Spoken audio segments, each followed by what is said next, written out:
Hey there role players, rhaegar here for another video. Today's video is going to be another video in my Achtung, Cthulhu set of videos that I'm doing recently.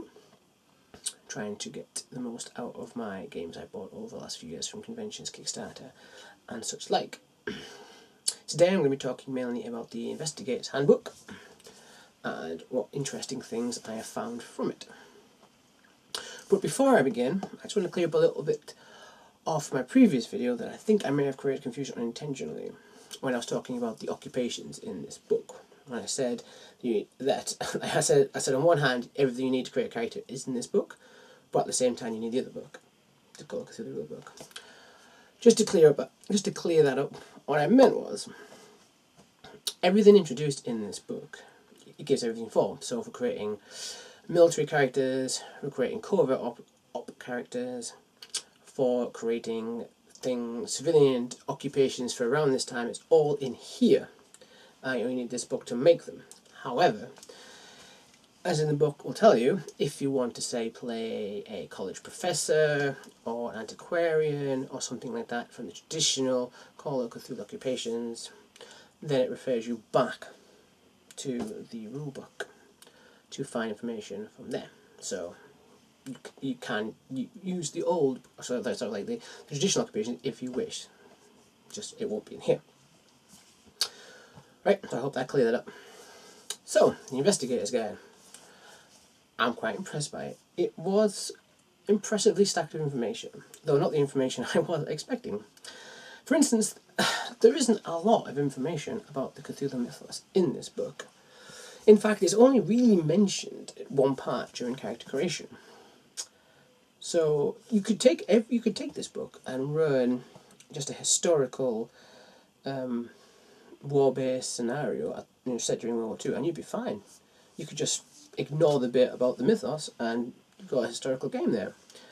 But I was quite surprised by that. But I guess when I thought about it, it makes sort of sense, because you're going to want to keep all the kind of secret societies and the kind of wibbly-wobbly things that are out there in the Keeper's Guide, so that the players themselves have no idea what they're going to run into when they play this game.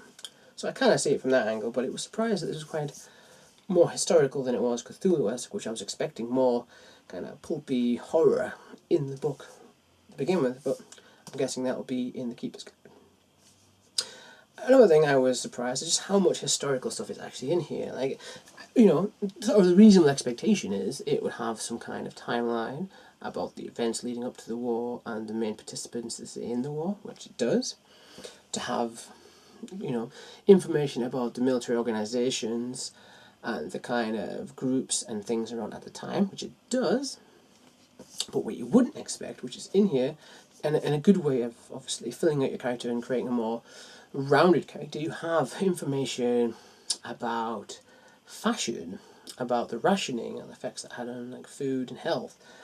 It has stuff about movies and music, and all that kind of stuff, films from the time, and that stuff I wasn't expecting. It was a nice touch. I was expecting, and just to show you what I mean, I'll read you a little bit from one of the information sections, and this is about dancing, believe it or not. This book covers the dances of the time. This section is called Hot to Trot, and it goes as follows. Dancing is one of the two most popular pastimes in Britain during the war. Although the rather staid foxtrot is gradually replaced with more exotic dances from the United States. Brought over by the newly arrived troops, one of the most popular with young Americans, and later their British counterparts, is the Lindy Hop, which first appears around 1935. Allegedly named after aviator Charles Lindbergh.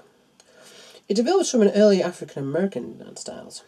The hop manages to maintain its prominence throughout the war, even with the advent of later dances, such as the jitterbug. The swing era also begins around the same time, with big band music reaching the height of its popularity as the war progresses.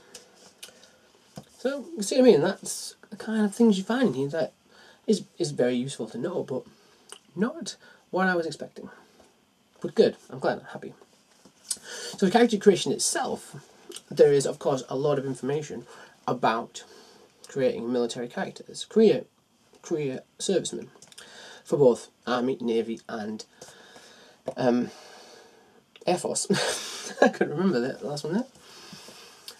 But what's interesting is it covers things about playing members of these organisations from, you know, the Commonwealth and from completely different countries you wouldn't naturally think of when thinking World War II, like the Caribbean, you know, Australia, you know, like not the kind of, you know, America, Britain, Germany, France, the sort of Axis and Allies countries. There's quite a lot of mixture in here.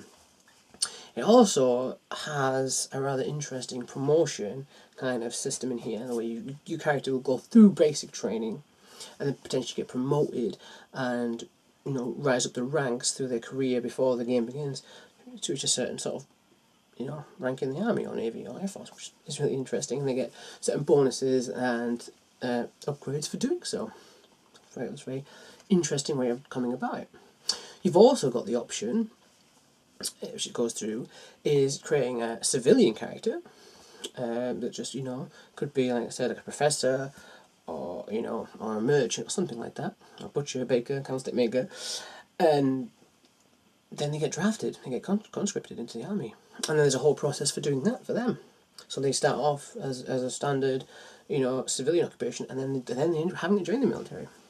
So there's quite a lot of different ways you can go about creating a character, which I was very surprised. Also covers things like creating covert ops, and briefly talks about the, you know, it talks briefly about the roles of women in the war, and there's some interesting things it talks about. You know, you can just ignore the kind of historical thing that most of it was men at the time. Women mainly did sort of background, rear support kind of stuff, and obviously there's nursing and that. Or, you know, you can go for it. They give you the details of their roles as they were at the time. But they say if you don't, you know, if you just want to, you know, not even consider it a problem, just have them play anything. I think that's great.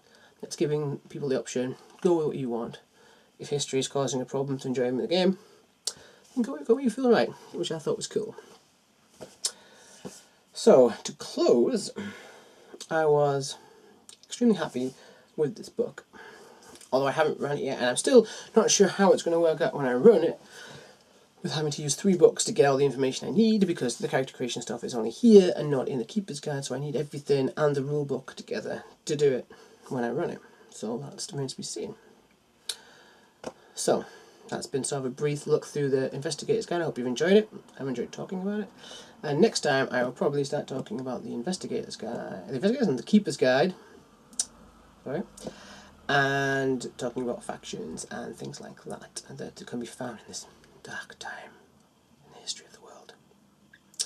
So, until then guys, take care.